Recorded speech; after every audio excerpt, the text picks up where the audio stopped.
નમસ્કાર સાથીઓ, આ દેશના અન્નદાતાઓને મારા પ્રણામ અને વંદન। આપ સૌ જાણો છો કે છેલ્લા 10 વર્ષથી ભારતીય જનતા પાર્ટીની મોદી સરકાર આ દેશના અન્નદાતાઓ ઉપર કેવા પ્રકારના જુલમ અને સિતમ વરસાવી રહી છે। હર કોઈને આ વાત સાથે સંવેદનાથી આપણે જોડવાનો પ્રયત્ન કરીએ તો આપણને ચોક્કસ એવું ખ્યાલ આવશે કે આપણી થાળીમાં જે કોળિયો આવે છે અન્નનો, એના માટે આ દેશનો અન્નદાતા ટાઢ તડકો અને વરસાદની અંદર જજુમીને તમામ પ્રકારના સરકારી કે કૃત્રિમ એ પ્રકારની આફતો સહન કરીને પણ આપણો થાળીમાં અન્નનો કોળિયો કાયમના માટે હાજરી પૂરતો હોય છે। આવા સમયે હરેક નાગરિકની પણ ફરજ છે કે આ દિશામાં આપણે કંઈ ને કઈ રીતે સમજદારીપૂર્વક જોઈએ, વિચારીએ અને એના માટે યથાયોગ્ય કામ કરીએ।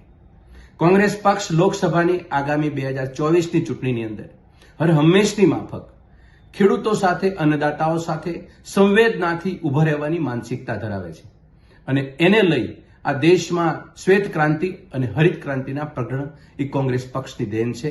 એના આગેવાનોની દીર્ઘદ્રષ્ટિથી આ પરિણામો આપણને મળી શક્યા હતા।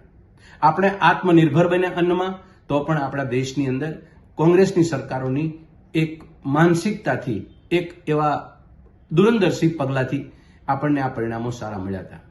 પરંતુ દુઃખ સાથે અને ખેદ સાથે બોલવાનું મન થાય, સમગ્ર દેશના ખેડૂતો આજે દિલ્હીના સીમાડા ઉપર જે રીતે પોતાની વાતો મૂકવા માટે આ દેશના સુલતાન પાસે જે વાત મૂકવા માટે જવાની માનસિકતાથી તૈયાર થઈને ગયા છે, પણ એના રસ્તાઓ પર ખીલા જડી અને એમને આગળ વધતા અટકાવવામાં આવી રહ્યા છે। આવા સમયે આપણી સામે લોકસભાની ચૂંટણી છે। 8 પ્રશ્નો લઈ કોંગ્રેસ પક્ષ કઈ નજરે ખેડૂતોને જોશે, એના માટે 5 એવી ન્યાય યોજના, 5 એવો વિશ્વાસ, 5 એવી વાત જે ગેરંટીના રૂપે સમગ્ર દેશના અન્નદાતાઓની સામે કોંગ્રેસ પક્ષ મૂકી રહ્યો છે। અને કોંગ્રેસ પક્ષની ગેરંટી એક સંવેદનાથી ગેરંટી છે, ખેડૂતોના હૃદય સુધી પહોંચવાની આ ગેરંટીઓ છે। એમાં પહેલી બાબત છે સમગ્ર દેશના ખેડૂતોનું દેવું જે છે એ સમૂળગું માફ કરવા માટે કોંગ્રેસ પક્ષ ખેડૂતોને આ ગેરંટી આપે છે। બીજું, ખેડૂતો જે પોતે કૃષિ સામગ્રી કે સાધનો ખરીદે છે એમાં જે જીએસટી તગડો વસૂલ કરવામાં આજે આવે છે, એ ખેડૂત કોઈ પણ સામગ્રી ખરીદશે એ તમામ પ્રકારની સામગ્રી ઉપર એક પણ સામગ્રી ઉપર જીએસટી લાગુ નહીં પડે, જડમૂળથી જીએસટીથી રિમૂવ કરવામાં આવશે। એ ગેરંટી પણ કોંગ્રેસ પક્ષ અન્નદાતાઓને આપી રહી છે। ત્રીજી ગેરંટી એ છે કે જે ખેડૂતોને પોતાના પાક નિષ્ફળ જાય છે, વીમાના પ્રશ્નોમાં ફસાય છે અને ઘણી વખત ભૂતકાળની અત્યારે છેલ્લા 10 વર્ષથી નરેન્દ્ર મોદીની સરકારમાં આપણને વીમા મળતા નથી, આવા સમયે વીમાની એક મજબૂત પોલિસી તમારી સામે હશે ને 30 દિવસની અંદર તમારું પ્રીમિયમ છે એ ખેડૂતના ખાતામાં સીધું જમા થશે। અને ચોથી ગેરંટી છે કે આ આયાત નિકાસની જે પોલિસી છે, હમણાં જ આપણે જોયું ઘઉંમાં ક્યારેક નિકાસ પર પ્રતિબંધ, ડુંગળી ઉપર નિકાસને પ્રતિબંધને કારણે આ દેશની કૃષિ અર્થવ્યવસ્થાને તો ઠીક, પણ ખેડૂતોને ખૂબ મોટા પ્રમાણમાં આર્થિક નુકસાની ગઈ છે।